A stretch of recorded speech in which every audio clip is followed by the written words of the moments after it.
Welcome back everyone to another video. Today we're going to see how to remove a credit card from Shopify. First thing first, log into your Shopify admin dashboard, then on the bottom left corner, click Settings. From the menu, select Payments, and this will take you to all your store's payment configuration options.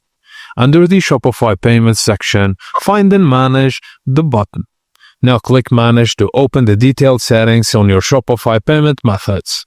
Scroll down until you find the Shop Pay option or whatever payment method you have, and check the box next to it. If you're removing a credit card saved under it, select Manage Billing Methods and remove the specific card.